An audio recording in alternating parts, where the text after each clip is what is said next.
out here.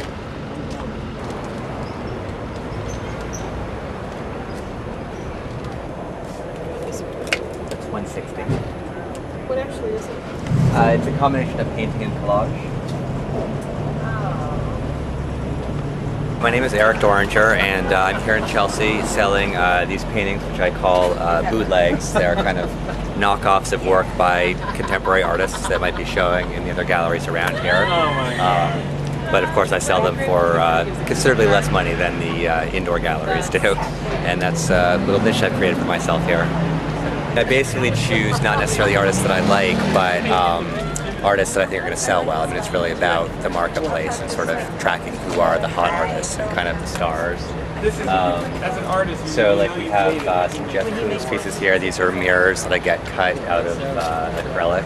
We have some Damien Hirst pieces over here, some spot paintings, hill paintings, some spin paintings, Yoshitomo Nara, Bryce Martin, Julian Opie, which is actually a self-portrait of me, and Christopher Wool there on the end. Yeah, well, I've always been kind of fascinated by bootleg merchandise and, like, you know, going down on Canal Street and there's the guys with the fake Prada handbags and the DVDs and CDs and things like that. So I just sort of had this idea to take that business model and apply it to the art world. And I started off with maybe about 40 different artists, and I've kind of steadily added people, and artists that don't sell well I sort of phase out of production. So it's constantly evolving, and I try and stay current with, you know, who's hot and have, you know, some of the work that's up in the galleries or museums in the area. Some of them are actually the same as the original. So like the Warhols, for example, are silk screen, and there's really, you know, pretty much no difference between these and the actual Warhols. But some of the other ones, I mean, typically what I do is a combination of painting and collage.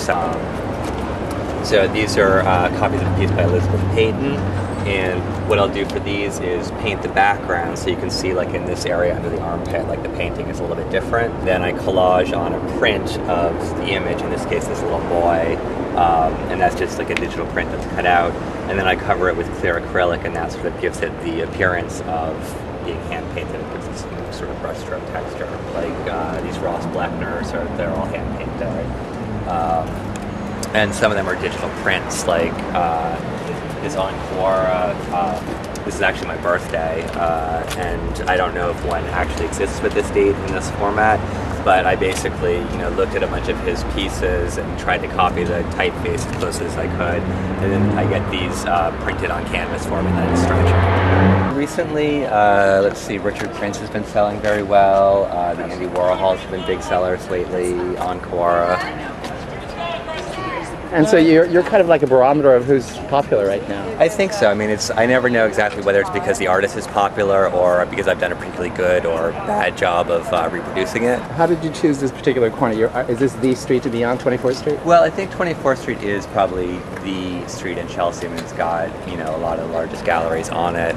So you were trained as an artist. You went to Brown, I believe? Yeah, I went to Brown for undergrad and studied art there, and then I went to the museum school in Boston for graduate school. You're formally trained, and yet you decided to work by making, among other things, copies of other people's work. How does that position you vis-a-vis the art world? Do you think it makes you a complete outsider, or do you care, or did you even think that way? Well, I mean, you know, initially it was a really nice way for me to kind of get around the whole gallery system, and, you know, as a young artist, it's obviously really hard to get your work into galleries, and it's kind of like, you know, you work in your studio, and then you shoot slides, and you send them out, and, like, you know, hopefully someone has some kind of interest.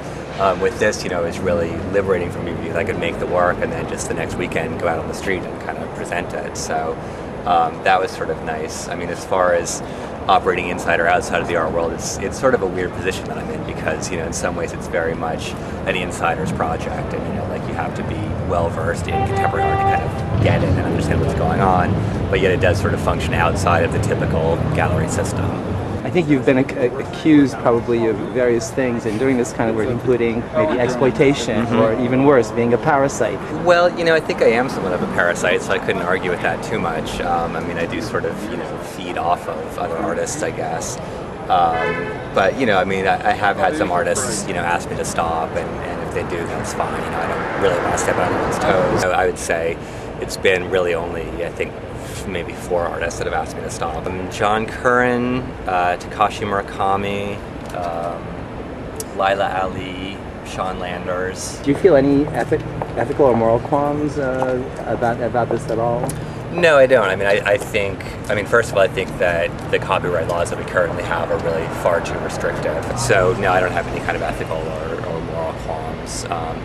Plus, anyone that I copy is famous enough that they're really, earning plenty of money off their work. It's not like I'm, depriving some 22-year-old of, the $4,000 they're hoping to get for their painting.